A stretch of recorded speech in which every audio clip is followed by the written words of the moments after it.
Orient bell tiles studio से आप देख रहे हैं एबीपी न्यूज। नमस्कार, एबीपी न्यूज पर हाजिर हूं मैं रुमाना इसार खान। आगे का एजेंडा लगातार जारी है।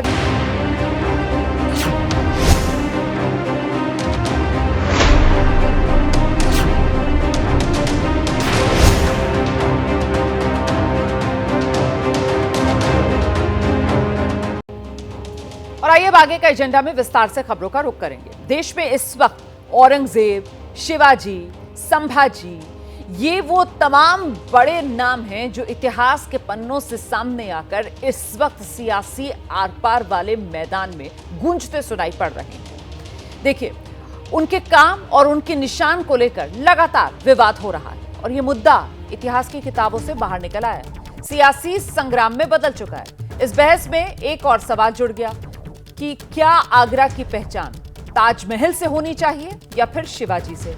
इस मुद्दे को बल मिला उत्तर प्रदेश के मुख्यमंत्री योगी आदित्यनाथ के बयान से।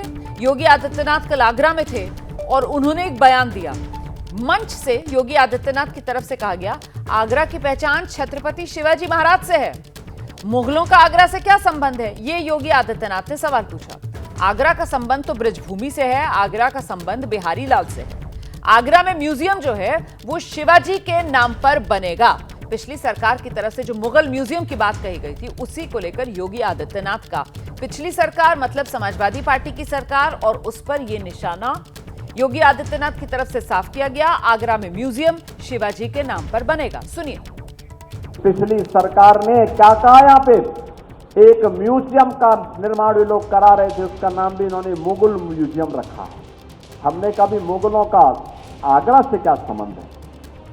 आगरा का संबंध ब्रजभूमि से है, वृंदावन बिहारी लाल से है, राधा रानी से है, और आगरा की पहचान अगर किसी से है तो छत्रपति शिवाजी महाराज से है।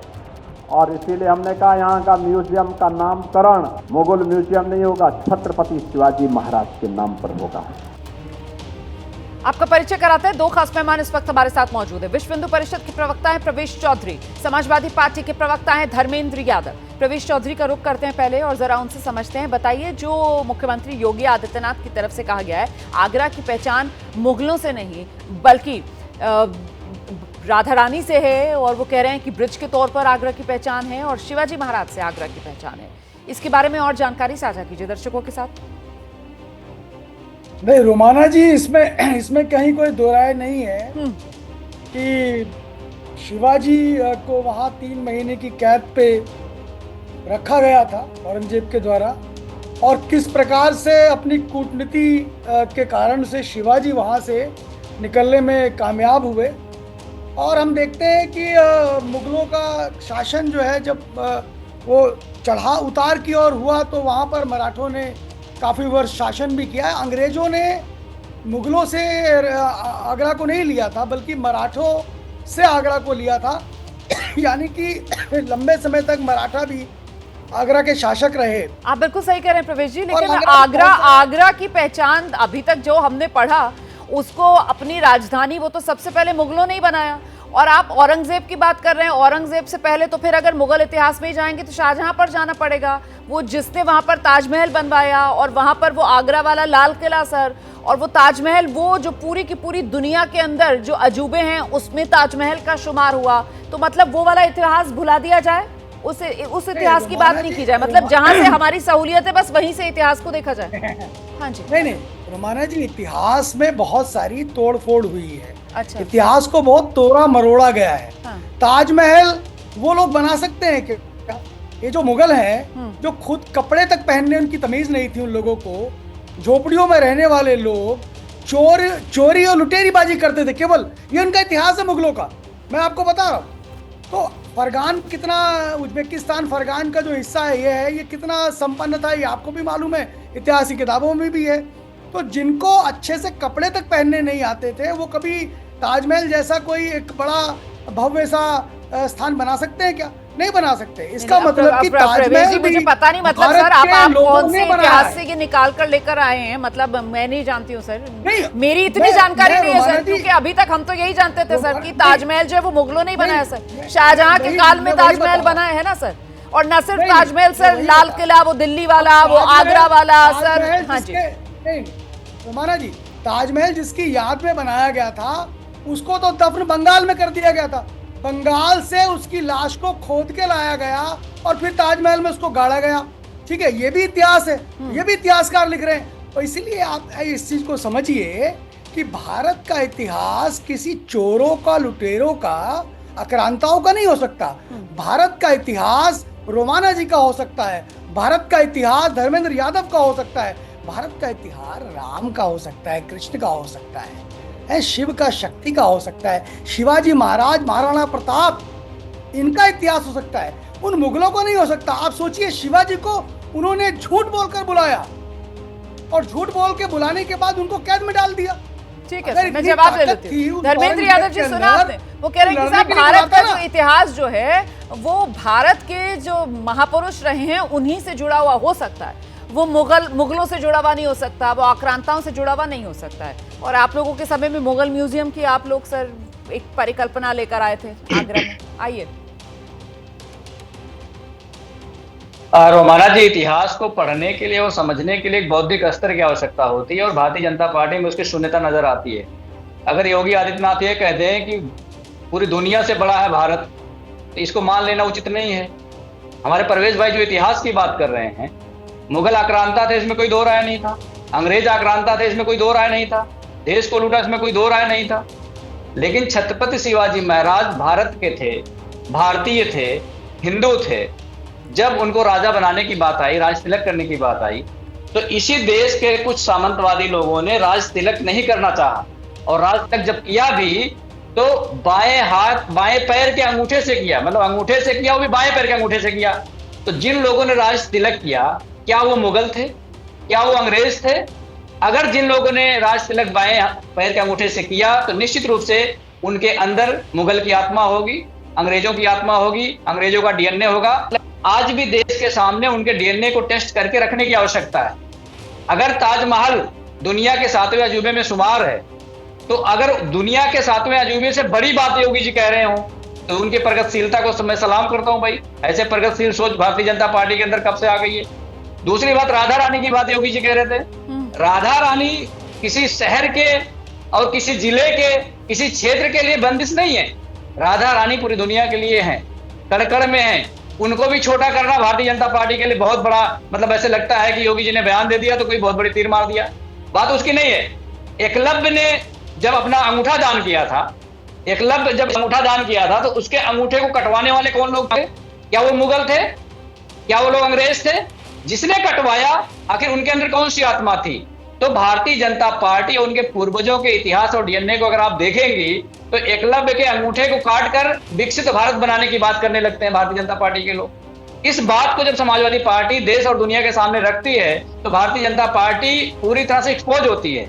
अंग्रेजों के सामने किसने गुलामी करी पूरा देश जानता है। ठीक है। अंग्रेजों के सामने किसने माफी मांगी पूरा देश जानता है। ठीक है। मुगलों के साथ सत्ता में रह के मलाई किसने खाई पूरा देश जानता है। सही। पहले मुगलों के साथ रह के सत्ता की मलाई खाई और अब जब मुगल चले गए उनकी कब्र को खोदकर सत्ता की मलाई खाना चाहते हैं। ये तो इतिहास है ना प्रवीण जी कि भाई मुगलों के साथ किसने एक तरीके से वो बैत कर और वहां पर अपनी रियासतें चलाई, ये भी सब जानते हैं। ये भी इतिहास के पन्नों में दर्ज है। पता नहीं उस पर विवाद हो सकता है या आप उस इतिहास को माने, कोई और ना माने। इसके अलावा अंग्रेजों के साथ रहते हुए किस तरीके से इस देश के अंदर कुछ लोगों ने शोषण अपने ही देशवासियों का किया, इसको भी सब जानते हैं। अब यहाँ पर जिस ओर धर्मेंद्र यादव जी इशारा कर रहे हैं प्रवेश जी, मैं खुलकर वो सवाल आपके सामने रखती हूँ कि अगर आप इतिहास के पन्ने पलटते हैं और आप मुगल और वो आक्रांता, जिसको लेकर कोई दो राय हो नहीं सकती, बिल्कुल मुगल जो है वो आक्रांता थे, उन्होंने हम भारतवासियों पर बड़े जुल्म किए, हमें बांटने की कोशिश की सर। लेकिन वो समाजवादी पार्टी तैयार है अपने नैरेटिव के साथ। वो कह रहे हैं कि साहब हम भी कुछ इतिहास के पन्ने पलटेंगे और जब वो इतिहास के पन्ने पलटे जाएंगे तो उसमें से ये निकल कर आएगा किस तरीके से वो अगड़े थे जो इन्हीं, चाहे मुगल आक्रांता हो या फिर अंग्रेज हो, इनके साथ मिले हुए थे। और फाइनली इस देश के अंदर शोषण किसका हो रहा था? वो पिछड़ों का हो रहा था। और वही मानसिकता आज भी कायम है अगड़ों में। रामजीलाल सुमन के घर पर देख लीजिए ना किस तरीके से तोड़फोड़ कर दी है। पहले तो मैं ये स्पष्ट कर दूं कि हम किसी भी प्रकार की हिंसा का समर्थन नहीं करते, एक चीज। दूसरी चीज, देखिए धर्मेंद्र जी, आप सही बात कह रहे हैं कि शिवाजी के साथ करते हैं, लेकिन जो सत्ताधारी पक्ष है उन्हीं की तरफ से इस तरीके के बयान आ रहे हैं। वो राजकुमार चाहर साहब हैं, सांसद हैं, वो ये कह रहे हैं कि साहब ये तो स्वाभाविक प्रतिक्रिया है। मतलब सत्ता पक्ष के लोग सर स्वाभाविक प्रतिक्रिया हिंसा को बता देते हैं। जरा 2 लाइनें सर उनको भी नसीहत की दे दीजिए आप, इसीलिए मैं दोबारा आपके पास आई हूँ। जी रोमाना जी, जो मैं कह रहा हूँ उसको समझिए जी। हम कभी भी किसी हिंसा का समर्थन नहीं करते। और दूसरी चीज, अगर पूर्व के काल में कुछ गलत चीजें हुई हैं, गलत व्यवहार हुआ है, तो हम उसका भी समर्थन नहीं करते। ठीक है, ये भारत का ऐसा हिंदू समाज ही है जहां पर वशिष्ठ जो राम के गुरु हैं, रोमाना जी सुनिए, जो वशिष्ठ राम के गुरु हैं, उनकी माँ उर्वशी गणिका गणिका है। गणिका मतलब कि आज के समय में वैश्या। वो वशिष्ठ कौन होते हैं? महर्षि हो जाते हैं। और वो वेदव्यास के पिता कौन है? तो वो पराशर है, जो मत्स्य कन्या से उस वेदव्यास का जन्म होता है। और पराशर के पिता भी शवपाक है, जो चंडाल है। तो ये परंपरा भी भारत के अंदर रही। और भारत का हिंदू समाज इतना छोटा समाज नहीं है कि समाज में किसी वर्ग ने जाति व्यवस्था, जातिपात किया हो और उसके कारण से समस्या पैदा करी हो, तो संपूर्ण हिंदू समाज ने उसका समर्थन किया हो। हम देखते हैं पूज्य बाबा साहब अम्बेडकर ने अगर 3 लोगों को आइडेंटिफाई किया, जिसमें गांधी, जिन्ना और रनाडे, जिसमें उन्होंने महादेव गोविंद रनाडे का समर्थन किया और सबसे अच्छा व्यक्ति माना। और रनाडे कौन थे? रनाडे वो जो ब्राह्मण, रनाडे ब्राह्मण थे। ठीक है, तो किसी का ब्राह्मण होने के कारण से, किसी का अगड़ा होने के कारण से ये नहीं कह सकते कि आप वो उसके अंदर इस तरह की ऊंच नीच की भावना नहीं है। भारत के अंदर अगर ऊंच नीच की भावना थी, अगर थी, तो मातंग के जैसा ऋषि कैसे हो सकता था? लेकिन सर एक पक्ष तो यही कह रहा है ना कि भाई अगर मतलब भेदभाव जो है वो सिर्फ और सिर्फ मेरिट के हिसाब से हो रहा है, या फिर निशाना अगर किसी को बनाया जा रहा है तो वो जो क्रेडेंशियल्स हैं उसके उस हिसाब से बनाया जा रहा है, तो यहाँ सिर्फ मुगलों की बात क्यों की जा रही है सर? अंग्रेजों की बात क्यों नहीं की जा रही है? मतलब वो गेटवे ऑफ इंडिया से लेकर सर इंडिया गेट तक इनके नाम बदलने की बात, या फिर ये जो है इनको हटाने की बात, ये शर्म के स्मारक, उसकी बात क्यों नहीं होती है सर? वो राष्ट्रपति भवन से लेकर कितनी इमारतें यहाँ पर, पूरा का पूरा लुटियंस दिल्ली बना हुआ है सर, उसको लेकर चर्चा क्यों नहीं होती है सर? सिर्फ मुगल काल को ही निशाने पर क्यों लिया जा रहा है? हम लाल किला तोड़ने की बात नहीं कर रहे, हम आगरा तोड़ने की बात नहीं कर रहे। हाँ। अरे वो हमारे लोगों ने बनाया है। हाँ। हमारे ही मजदूर उसमें लगे थे, हमारे ही इंजीनियर उसमें लगे थे, सब लोग हमारी ही भूमि पे बना है। कोई फरगान से घोड़ों पे लाद कर जमीन लेकर नहीं आए थे मुगल। सही बात। वो जमीन भी हमारी है, मेरी और अमाना की है। वो जमीन हमारी है और उस जमीन पर बनाने जो आकार खड़ा किया गया, वो भी भारत के लोगों ने खड़ा किया है, भारत के लोगों ने बनाया है उसको। तो सर फिर सर हम उस पर गौरवान्वित क्यों नहीं महसूस कर पा रहे हैं? नहीं, सब कुछ हमारा ही है सर, तो फिर हम उस पर गौरवान्वित क्यों नहीं महसूस कर पा रहे हैं सर? फिर हम उसको ओन क्यों नहीं कर रहे हैं? फिर हम क्यों नहीं कह रहे हैं कि जिसको दुनिया कह रही है कि वाह ये तो दुनिया के अजूबों में है, फिर हम उसको लेकर मन इतना शर्मिंदगी क्यों महसूस कर रहे हैं? जो बात यहाँ पर रमेश जी कर रहे हैं कि वो हमारे ही लोगों ने बनाया, हमारी जमीन पर बना हुआ, वो हमारा ही है, फिर भी हम अपनी उस पहचान को मिटाने पर क्यों तुले हैं सर? कौन पहचान मिटा रहा है? हाँ। कौन मिटा रहा है? ये आपको गलतफहमी है। हाँ। हम पहचान नहीं मिटा रहे। हाँ। हम अपनी पहचान से इन अक्रांताओं की पहचान को निकाल कर ही रहेंगे। ये हमारी पहचान नहीं हो सकती। वो कह रहे हैं कि ये हमारी पहचान नहीं हो सकती, ये हमारा ही है सब कुछ, हमारे ही लोगों ने बनाया है धर्मेंद्र यादव जी। लेकिन ताजमहल जो है भले ही दुनिया उसको 7 अजूबों में गिने, लेकिन वो हमारी पहचान नहीं हो सकती। धर्मेंद्र यादव तो जवाब ले लेते हैं सर, आपने विस्तार से अपनी बात रख दी। ठीक है जी, ठीक है। वहां पर जाकर के उन्होंने पहले ये चीज, आइए धर्मेंद्र जी जल्दी से आइए। क्या एग्जाम्पल दे रहा हूँ मैं आपको। रोमाना जी, परवेज जी जो कह रहे हैं, आक्रांताओं के इतिहास को हटाना चाह रहे हैं, दरअसल ये अपने पूर्वजों के इतिहास को हटाना चाह रहे हैं। इनके पूर्वजों ने जो अंग्रेजों के साथ मिलकर देश के साथ गद्दारी किया, इनके पूर्वजों ने जो मुगलों के साथ मिलकर सत्ता की मलाई खाई, अब उस बात को जब हम देश के सामने रखना चाहते हैं तो इनको पेट में दर्द होने लगता है, क्योंकि इनके पाप है। पूरे देश के साथ अगर धोखा दिया किसी ने, तो भारतीय जनता पार्टी के पूर्वजों ने धोखा दिया। और इतना बड़ा धोखा है कि अपना देश 200 साल पहले विकसित हो जाता और आजाद भी हो जाता, लेकिन भारतीय जनता पार्टी के पूर्वजों ने उसमें अपने निजी स्वार्थ के लिए अंग्रेजों के साथ मिल करके सत्ता का मलाई नहीं, तो प्रवेश जी ने तो अभी कहा ना, वो कह रहे हैं कि पूर्व काल में जो गलत काम हुए उसका कोई समर्थन नहीं करता। ये तो कह दिया प्रवेश जी ने, धर्मेंद्र जी, ये तो कहा उन्होंने अभी। वो कह रहे हैं पूर्व काल में जो गलत काम हुए हैं उसका कोई समर्थन नहीं कर रहा है, वो ये कह रहे हैं। समर्थन तो नहीं कर रहा है, लेकिन पूर्व काल की बात छोड़िए। 2 दिन पहले रामजी लाल सुमन चुने हुए सांसद हैं इस देश के। हाँ। देश के लोगों ने चुन के भेजा है, पार्लियामेंट में भेजा है। हाँ। उनके घर पे जाकर जिस तरह से तोड़फोड़ की गई, वो कौन लोग हैं? हाँ। वो हिंदू हैं कि नहीं है? वो जंगली हैं कि नहीं है? वो हिंसक हैं कि नहीं है? दूसरी बात, जब भारतीय जनता पार्टी की योगी सरकार की पुलिस पर उन लोगों ने हमला किया, आप समझिए उनका मानसिक लेवल, उनका जो हिंसक होने का कितना बड़ा दायरा है कि अगर उनको छोटा सा संरक्षण सरकार की तरफ से मिला तो एक सांसद के घर पे जाकर तो घर में घुसकर सांसद के घर में तोड़फोड़ किया। ये भारतीय जनता पार्टी की असली सच्चाई है कि दलित अगर सांसद भी बन जाए तो भारतीय जनता पार्टी के हमेशा घुटने में रहे, यह इनकी मानसिकता है। उस मानसिकता को बदलने का प्रयास समाजवादी पार्टी आज नहीं आज से करती रही है। वही काम बाबा साहब अम्बेडकर ने किया, वही काम डॉक्टर राम मनोहर लोहिया ने किया, वही काम हम समाजवादी कर रहे हैं। ये हमें नीचा दिखाते रहे हैं, लेकिन हम देश को बताते रहेंगे कि इस देश में जो दलित, पिछड़ा और अल्पसंख्यक है उसका कितना शोषण भारतीय जनता पार्टी के पूर्वजों ने किया है। जवाब प्रवेश जी आइए, क्योंकि यहाँ पर लगातार समाजवादी पार्टी और जो अन्य विपक्षी दल है उनकी तरफ से कहा जाता है कि साहब ये भले ही अभी बात जो है वो मुगलों की कर रहे हैं या फिर मुसलमानों को लेकर जो भी टिप्पणियां की जा रही हैं, ये सिर्फ निगाहें रखे हुए हैं अल्पसंख्यकों पर, निशाने पर दरअसल जो सत्ताधारी वर्ग है उसके दलित और पिछड़े ही हैं। और वो जिक्र यहाँ पर रामजीलाल सुमन का कर रहे हैं, कह रहे हैं साहब सांसद हैं, सांसद के घर में जाकर तोड़फोड़ कर देते हैं। सर सुनिए रोमाना जी, ये वो पार्टी कह रही है जब प्रमोशन में रिजर्वेशन आया तो इन्हीं के एक सांसद, वो भी दलित सांसद थे, वो जाकर के वेल में घुस करके और जाकर के उसको फाड़ देते हैं। और समाजवादी पार्टी पूरे प्रदेश में क्या कहती है, यानी दलितों को प्रमोशन में रिजर्वेशन नहीं होना चाहिए। आरक्षण के अंदर जो प्रॉब्लम्स करी इन्होंने अपनी सरकार के अंदर, ये सबको मालूम है। रामजी लाल सुमन को उत्तर प्रदेश में या कहीं और प्रदेशों में कहीं दलितों के साथ कुछ हो रहा है तो वो नहीं दिखता, इसलिए उनको दलित के दायरे में लेकर के नहीं देखना चाहिए। दलित के दायरे में अगर लेकर आप देखेंगे तो फिर आप गलत राह पे जाएंगे।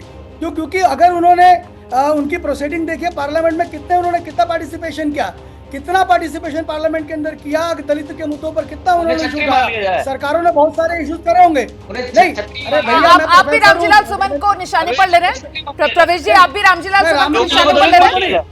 मैं ये ले रहा हूँ कि अगर कोई दलित सांसद है तो धर्मेंद्र जी सुन लीजिए, उसके बाद जवाब दीजिएगा। सुन लीजिए, इतनी बारी क्वेश्चन उठाए क्या, इसलिए दलित का डिस्कोर्स उस पर नहीं चलेगा। ठीक है, वो समाजवादी पार्टी के नेता है। हाँ। देखिए एक चीज को समझ लेना रोमाना जी, हाँ। एक पार्टी का दलित नेता और दलितों का नेता, दोनों में बड़ा अंतर है। वो पार्टी में दलित का नेता है, हाँ। और पार्टी में दलित का नेता होने के नाते से जो चीज कही गई वो करता है। ठीक है, वो यशवीर जाकर के दलित का डिस्कोर्स नहीं चलेगा, प्रवेश जी कह रहे हैं। धर्मेंद्र यादव जी, भले ही जो राजपूत वाला डिस्कोर्स है, जो करनी सेना है, वो सड़क पर उतरे और विरोध प्रदर्शन करे, लेकिन क्योंकि दलितों के नेता नहीं है रामजीलाल सुमन, वो समाजवादी पार्टी के एक दलित नेता है, इस वजह से दलितों वाला डिस्कोर्स नहीं चलेगा। सुना आपने प्रवेश जी को। धर्मेंद्र यादव। रोमाना जी, असल बात तो इनके मुंह से अब निकली गई है। ये दलित को दलित नहीं मानेंगे। अगर वो सांसद भी बन जाए तो उसके घर में घुस के उसके घर में तोड़फोड़ कर सकते हैं। और जो लोग तोड़फोड़ करने वाले लोग हैं वो कौन है? सवर्ण लोग हैं। दूसरी बात, जो रिजर्वेशन की कह रहे थे, आज भी भारतीय जनता पार्टी की सरकार में 69,000 शिक्षक भर्ती में कितने ओबीसी के लोगों का हक मारा गया, और जो राष्ट्रीय पिछड़ा वर्ग आयोग है उसके दिशा निर्देश के बाद भी नहीं दिया गया। माननीय उच्च न्यायालय इलाहाबाद हाई कोर्ट के दिशा निर्देश के बाद भी नहीं दिया गया है। अब वो मामला सुप्रीम कोर्ट में चला गया है और 3 साल से वो लोग आज भी धरने पर बैठे हुए हैं। सरकार दूसरी बार रिपीट हो गई है भारतीय जनता पार्टी की। तो भारतीय जनता पार्टी जो उच्चतर संस्थान है, चाहे हायर एजुकेशन में आप देख लीजिए, ईडब्ल्यूएस का कोटा सारा भारतीय जनता पार्टी भर लेती है, लेकिन ओबीसी एससी में एनएफएस लगा देती है।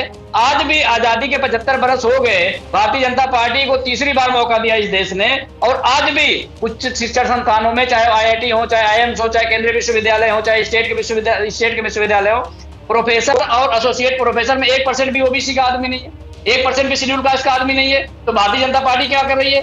भारतीय जनता पार्टी एक कहते हैं धोखे की राजनीति करती है। जब किसी दलित को परेशान करना होगा तो बोले कि भारतीय जनता समाजवादी पार्टी का दलित है, इसलिए हम उसके घर में हमला कर दिए हैं। मैं इन्होंने जवाब नैरेटिव बता दिया।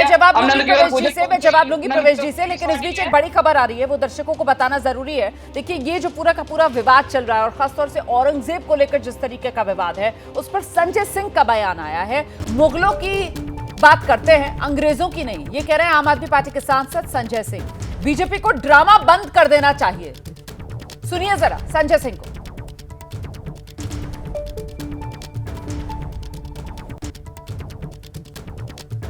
मुगल करते रहते हैं। हाँ, ये है, बीजेपी के पुरखों ने अंग्रेजों का साथ जरूर दिया था, इसके साक्ष्य और प्रमाण है। उस पे बात नहीं करते, मुझे इस पे आपत्ति है। मुगलों की क्रूरता पे बात कीजिए, खूब बात कीजिए, लेकिन अंग्रेजों की क्रूरता पे बात आप नहीं करते। 200 साल अंग्रेजों ने हिंदुस्तान को गुलाम बना के रखा, जलियांवाला बाग कांड को अंजाम दिया, शहीद आजम भगत सिंह को फांसी चढ़ाई, शहीद सुखदेव, शहीद राजगुरु, शहीद खुदीराम बोस, शहीद प्रफुल्ल चाकी, शहीद अशफाकुल्लाह, कितने नाम गिनाऊं। उन अंग्रेजों की क्रूरता पे भाजपाई बात नहीं करते, इस पर मुझे घोर आपत्ति है। क्यों? क्योंकि इनके पुरखों ने अंग्रेजों की दलाली और गुलामी की है। चलिए फिर से चर्चा का रुख कर लेते हैं, प्रवेश जी के पास आपको लेकर चलते हैं और उन्हीं से जानते हैं। प्रवेश जी, जिस बात को लेकर हम लोग भी यहाँ पर जिक्र कर रहे थे, देखिए वही सवाल, और घूम फिर कर इस तरीके से कटघरे में आप लोगों को खड़ा कर दिया जाता है कि अंग्रेजों के साथ तो आप लोगों का साठगांठ था, इस वजह से आप लोग अभी भी अंग्रेजों के खिलाफ बोलने की हिम्मत रखते नहीं है। लेकिन मुगल, जिनका दुनिया से ही नामो निशान मिट चुका है, अब उन मुगलों को लेकर यहाँ पर आप लोग अपनी बातें रख रहे हैं। वो रखिए बात, लेकिन विपक्ष कह रहा है कि अंग्रेजों को लेकर भी 2 शब्द बोल लीजिए। मुझे 1 मिनट जरूर बोलने दीजिए आप जी। अरे, ये अनर्गल बातें करते हैं, असत्य बातें करते हैं। इतिहास के पन्नों को पहले पढ़ना चाहिए। जिस doctor Hedgewar, doctor Keshav Rao Baliram Hedgewar RSS की, और फिर बोलना शुरू हो गए। एक बार चुप हो जाइए। धर्मेंद्र जी प्लीज एक एक करके वो अपनी बात रख दें सर, हम दोनों सुन लेंगे ना उनकी बात, उसके बाद आप जवाब दे दीजिएगा, मैं आ जाऊंगी, दर्शक भी समझ जाएगा वो क्या बोल रहे हैं। प्लीज आइए प्रवेश जी। दो डॉक्टर जिन्होंने आरएसएस की स्थापना करी, डॉक्टर केशव राव बलिराम हेडगेवार, जब वो स्कूल में विद्यार्थी थे तो उस समय रानी विक्टोरिया भारत के अंदर आए और उस समय स्कूल में लड्डू बट रहे थे।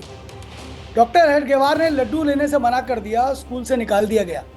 प्राइवेट स्कूल में पढ़े वो हेडगेवार जो कि कांग्रेस पार्टी की नागपुर में जो अधिवेशन होता है, उस अधिवेशन की स्वागत समिति के अध्यक्ष होते हैं कांग्रेस के।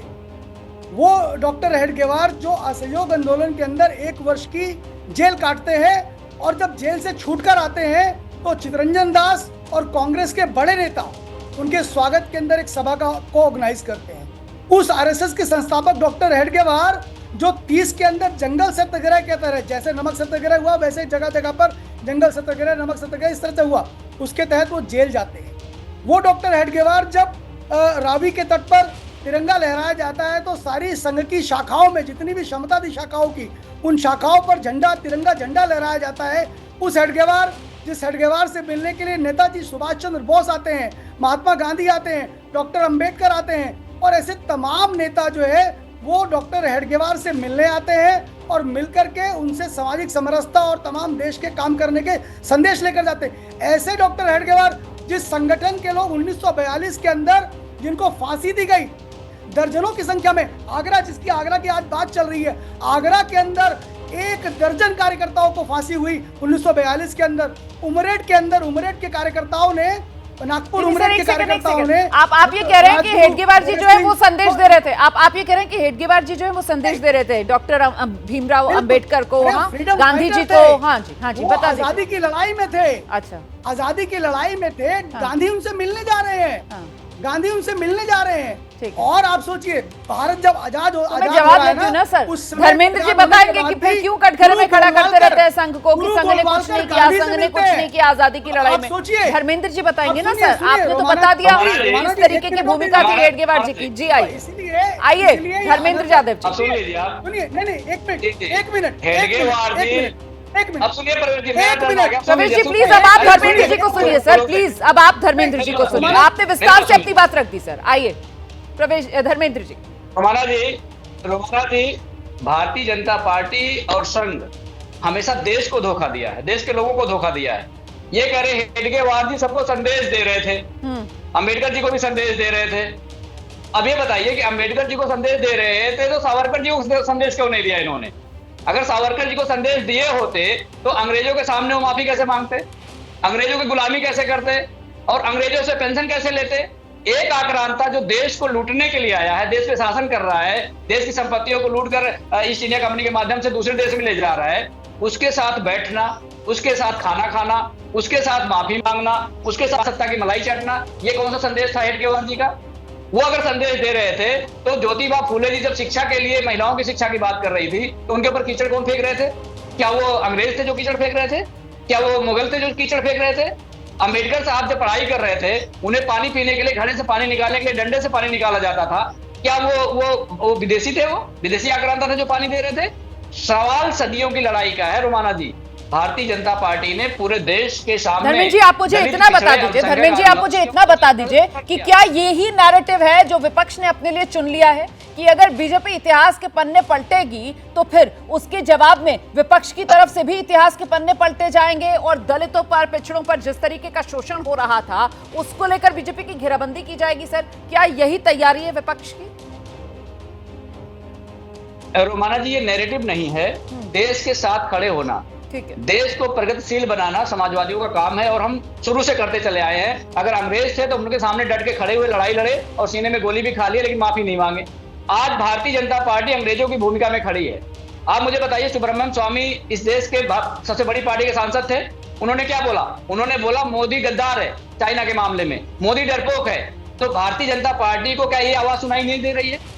अगर चाइना इस देश में जमीनी कब्जा कर रहा है, फिर देश को छोटा कर रहा है, हमारी चिंता तो है, हम उसकी चिंता करेंगे। लेकिन भारतीय जनता पार्टी इस बात को सुनने को तैयार निजी नजरिए, निजी बयान को इतनी अहमियत क्यों देनी? सर, ये भी तो सवाल पलटकर पूछा जाएगा ना कि फिर जिनका नाम आप ले रहे हैं आखिरकार उनकी कितनी क्रेडिबिलिटी है, उन्होंने तो किसके बारे में क्या कुछ नहीं किया। मैं लौटूंगी सर, इस चर्चा को आगे बढ़ाएंगे हम, लेकिन इस बीच एक और बड़ी खबर बताते हैं। दिल्ली में नवरात्रे के दौरान मीट दुकान को बंद करने की जो मांग की जा रही है, बीजेपी विधायक ने ये मांग की है दिल्ली में। इसे लेकर आम आदमी पार्टी के सांसद संजय सिंह ने प्रतिक्रिया दी है।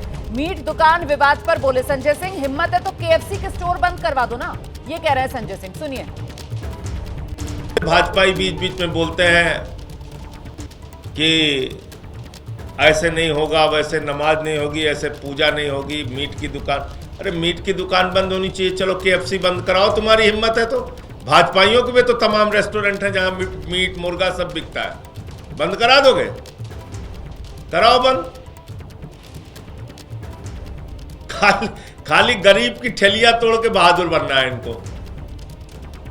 अरे भाई, हिम्मत है केएफसी बंद कराओ। यहां इतनी एम्बेसीज हैं, मोदी जी को बोलो सारे एम्बेसी में बंद कर दें, कोई कहीं मीट नहीं मिलेगा, कहीं मुर्गा नहीं जाएगा।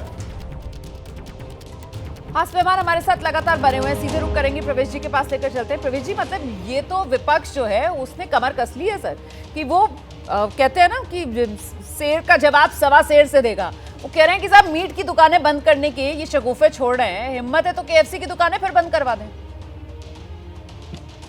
नहीं, हमारे एक बीजेपी के किसी विधायक ने कहा जी, देखिए हम ये सुचिता की बात करते हैं, हम ये कहते हैं कि नवरात्रों के समय में हिंदू समाज का अपना एक आस्था का विषय होता है, वो मांस को नहीं लेता है। सर, लेकिन मांस के साथ मदिरा भी तो होती है ना। पर ये जो विधायक जी हैं सर, ये जब बोलते हैं तो ऐसा लगता है कि ये बड़बोले विधायक हैं और ऐसा लगता है कि जानबूझकर एक समुदाय को टारगेट करना है। इसीलिए तो सर देखिए आप किस तरीके का मजाक इनका विपक्ष बना रहा है। वो चैलेंज दे रहे हैं, कह रहे हैं कि साहब जाओ ना, आप केएफसी की दुकानें बंद करवा दो, दिल्ली के अंदर कितनी एम्बेसियां हैं, आप वहां पर बंद करवा दो। और कितनी बेतुकी सर इनकी मांगे होती हैं।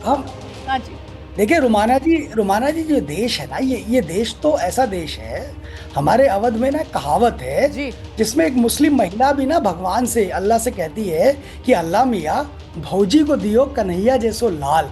भारत ये ऐसा भारत है। सर, कौन याद करना चाहता है अब सोहर की उस परंपरा को? याद नहीं रखना चाहते ना सर। अब तो सब तो हम याद आज भी रखना याद चाहते करते हैं हैं। वो बातें जिससे हिंदू और मुसलमान नहीं। में दरार पैदा हो सर। इसीलिए तो जो बयान नहीं, दिए जाते हैं वो नहीं। जानबूझकर ऐसे बयान दिए जाते हैं सर नहीं। कि इस देश का जो रुमाना जी। नागरिक है, हिंदू और मुसलमान जो बराबर है संविधान की नजर में, कहीं ना कहीं उसमें फर्क किया जाए और किसी को बड़ा दिखाया रुमाना जाए, जी। किसी को छोटा दिखाया रुमाना जाए, जी। किसी को दिखाया रुमाना जाए जी, कि देखो रुमाना हम तुम पे किस तरीके से दबा रुमाना सकते जी। हैं, और किसी को दिखाया जाए रुमाना देखो जी। तुम्हारा किस तरीके से हम संतुष्टिकरण कर सकते रुमाना हैं। जी। गंदा खेल सियासत रुमाना खेल जी। रही है सर।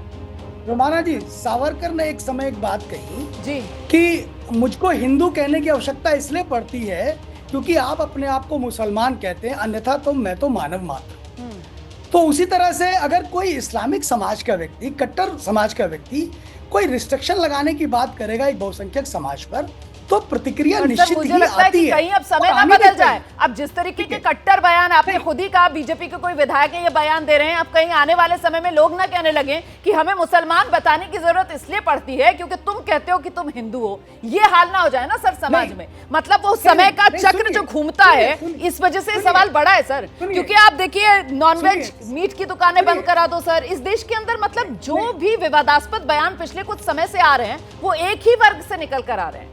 इसको लेकर विचार रुमाना करना जी, आप चाहिए सर सुनिए। कि आखिरकार हम देश हित में इस तरीके के बयानों को नजरअंदाज करते चलें, किसी एक व्यक्ति का दिया हुआ बयान कहते हुए चलें, या फिर वाकई में कहीं से इसको लेकर निर्देश आए कि इस तरीके के बयानों पर रोक लगे। बहुत धन्यवाद आप सभी का आज की इस चर्चा में मेरे साथ जुड़ने के लिए। बिहार की राजधानी पटना से बड़ी खबर आ रही है जहां ईडी ने बड़ा एक्शन लिया है। भवन निर्माण विभाग के जो चीफ इंजीनियर हैं उनके घर पर छापा पड़ा है। तारिणी दास के 4 ठिकानों पर छापेमारी। सरकारी टेंडर्स में हेराफेरी के आरोप हैं। ईडी ने नोट गिनने की मशीन मंगवाई है। सूत्रों के हवाले से ये बड़ी खबर सामने आ रही है। तो भवन निर्माण विभाग की चीफ इंजीनियर के घर पर छापा।